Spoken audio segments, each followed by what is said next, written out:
Thanks for taking the time. Where are you dialing in from today? I'm sitting in a parking lot in Atlanta, Georgia. We have a day off on our tour here, so I'm sandwiched between I got a CVS right here, uh, PetSmart, Aldi. So yeah, I can do, get my pharmacy on, something for my cat, and maybe some discount snacks. It's great. It's a great situation. Do you remember the first time that you ever played in Atlanta? I believe yeah, actually, yes, I do. We played at there's a very legendary venue here called the Masquerade. Mhm. It's on its second building now, but the original building, it had 3 levels. It had hell, purgatory, and heaven. That was what they called them. And we played in hell. And upstairs was the Dillinger Escape Plan and the Locust, which was pretty cool. So we got to, after our show was done, we got to go up there and watch the Locust and Dillinger, and that was pretty sick. So, and then we probably went back to that venue like 25 more times, literally. Right. I'm impressed that you knew that so quickly. That sounds like that Milwaukee venue where there's the rave, the Eagles ballroom, like there's the three. So after you're done playing, you can go see the other shows. Such a similar vibe, actually, like really old, kind of creepy, decrepit. Yeah, that works for both those venues. And I'm not talking shit. I love them both. Had some amazing nights in both those buildings. So, but yeah, Right. very. Well, you're now on the road in support of the deluxe edition of Misery Made Me. How long was it that you had to keep it a secret that the deluxe was coming out with all the extras? You know, not really anybody asked. So it didn't feel like much of a secret. I mean, it was cool. We had a lot of extra stuff this time around, which isn't always the case. A lot of times when we make records, we kind of hyper focus on, like the 12 or so tracks that are going to be on the record. We're not a band that we have 50 songs we had to pick from. It's not really like that usually. But this one, we did have actually quite a few more than usual. So that's how Poison Pill and Stitches, the 2 songs on the deluxe, how they came to be. And both those songs, we really liked them, but we just thought that they were just a little bit of a different vibe. And we felt like they kind of worked together nicely as a little sort of almost like a little bonus EP.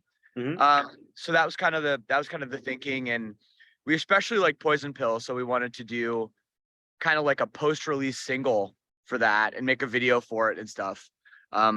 Just because we felt like if we put it on the record and we put it alongside all the other singles and all the other videos, maybe this was just a nice way to put like a little bit of a different spotlight on it.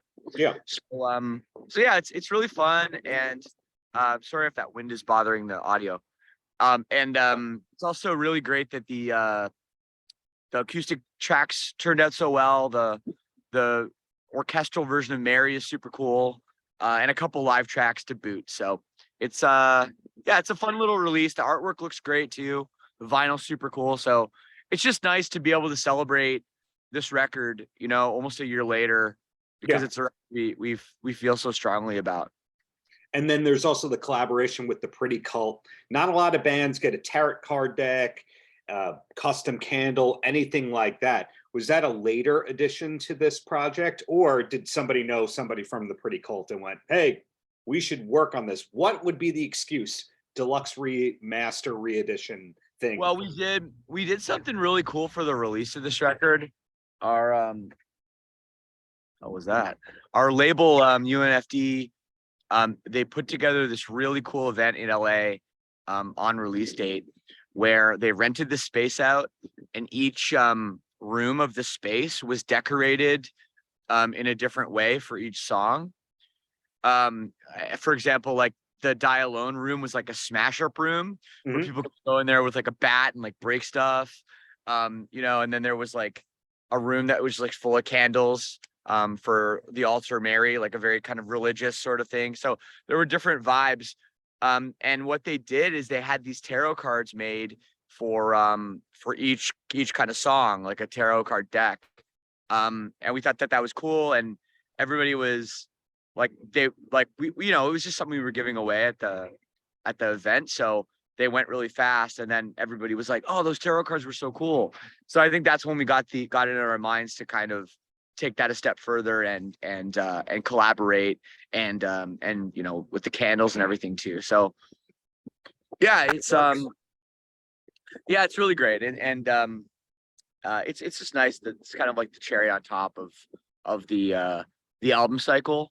And it's really couldn't ask for a better everything rollout and album to whatever I'm saying.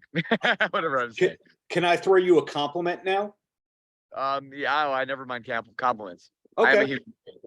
When Silverstein started out, I was used to seeing the band that it was like Silverstein and like 4 other bands. It was one of those, like, that band is never off the road. They've got a new album every year or two, and that's it. And now I look at Silverstein as this real band with a 20+ year legacy, where when you play live, probably 15 of those songs were singles that had music videos at this point, that it's almost like you're a classic rock band in a good, palatable way. It's this legacy band that accidentally long-term became a legacy band. Is that something that ever gets mentioned or ever gets thought about by you? It's definitely something that I think about from time to time. I mean, there was this question that happened kind of even early on in our career. It was like, when did it hit you, man? Like that, that you're whatever, that you've made it or whatever it is. And I said it back then. I was like, I don't know if it ever hit me, and I don't know if it ever will. And the truth of the matter is, like, when we got signed to Victory back in 2002, all of my favorite hardcore bands, like, they put out 2 records and they broke up. Right. And they did a couple tours, maybe went to Europe a couple times, and it was like, okay, that's your career now, like back to the real world, and I think we just kept going, and no one said we had to stop. And it just grew and grew, and then it started getting like real. It started, like, I used to laugh at people when they'd be like, "So your career?" I'd be like, "Career? Like, freaking Metallica has a career. We're just a bunch of guys in a van driving around trying not to get lost, so now it's obviously, it's like it grew so much, and it's kind of hard to sometimes, I don't know, just it's we take it very seriously, and we try to do our best with everything we do. We always have, but now it's like, it's kind of crazy. I haven't worked a real job in like almost 25 years, so it's kind of crazy just to think that we have become this band, and that in our genre, when we started, it just didn't really happen. There were like some hardcore bands that have been around for like more than 10 years, or maybe even 15, like someone like Sick of It All, and I always said, like, we just want to be the Bad Religion of emo, and and like, there's something to be said for bands like that have had incredible careers of longevity and still like do things the right way, and still have fans that go see them every single time, and they still put on a great show. So I think that's to answer your question, I appreciate the compliment. And I think just over the years, like, as time went on, it was like, well, I don't think that I'm gonna have to go back and get a real job. I think this is it. Yeah, it's great to be seeing a lot of your contemporaries, like Taking Back Sunday. 2 of their members live in this town, but playing sheds at this point in time. And the sky's the limit, I think, for Silverstein as well. So 2 quick questions, and then you're free. And the first one is, if Wikipedia is correct, Shel Silverstein inspired the band's name. But my favorite Silverstein is Andrew Dice Clay, whose real name is Andrew Clay Silverstein. Any run-ins with Andrew Dice Clay at any point in time? No, I mean, I think that's funny. I didn't know that. No, I've never met him. I don't know if I'm really a fan of his work, to be honest.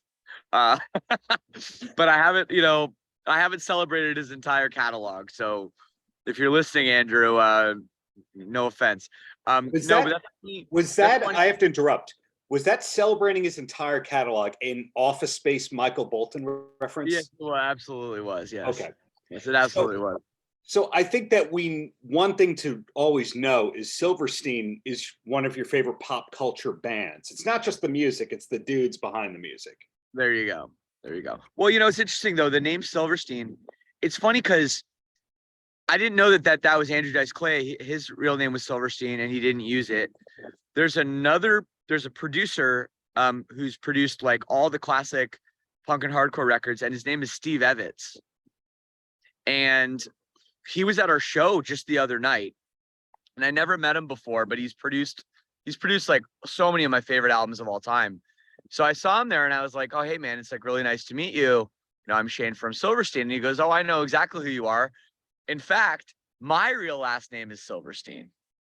And I'm like, well, what are all these people like they don't want to use the name? Like, it's kind of strange to me. But the stranger thing that got me thinking was that if Steve Evans, this producer, if his name on the back of all the records I bought growing up, if it said Steve Silverstein, or if Andrew Dice Silverstein was a guy, we probably wouldn't have named our band Silverstein, right? Maybe. Hey, there's a book in there somewhere, like Steve Stevens from Billy Idol's band is Steve Schneider. There's a lot of them. But last question for you and the Silverstein greatness. What is coming up for 2024? Are we allowed to know, for example, will the band be back in the studio, will be touring, or will that be a year off? Because 2023 is pretty busy. Well, we don't take years off. That's not a thing. We've never done that. We've never had a year off. I think the longest we've ever had, quote unquote, like off, where we weren't either, playing shows, writing or recording. I think we had a 3-month break once. Literally once. So yeah, we're going to be doing something in 2024. However, we don't know yet. We don't know yet what it is.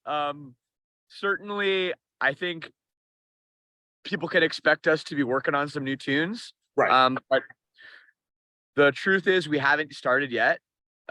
Misery Made Me is not even a year old, and we're still kind of riding that high. So probably after this tour, we'll be, dust off the recording rig and have to, it's always the worst when you haven't opened your recording software in a while and you got to update everything and your plugins have expired and you're like, oh God. Yeah. So that's probably going to happen a little bit after this tour. Yeah, we've got some other really cool things in the works. We just announced today we're going back to Japan. Oh, so that's super fun. We're going to Australia with Amity Affliction later in the year. And just working on some other stuff to fill in the gaps. And then, yeah, next year, who knows? Honestly, we don't even yet. So when we, shortly after we know, you'll know. Well, keep checking the Instagram and whatnot, and I'm sure you'll know. But hey, I'm glad that it is not slowing down anytime soon, Shane. And I hope you can get to CVS to get that cat medication or the peanuts or the butteritas or whatever you get out there. Yeah, man. I don't know. CVS, you been to one of those? Man, they got everything. It's what a place. They've got everything. Wow. Shane, the bad religion of emo lives on. Thank you. Thanks, man. Have a great rest of the day. Paltrocast.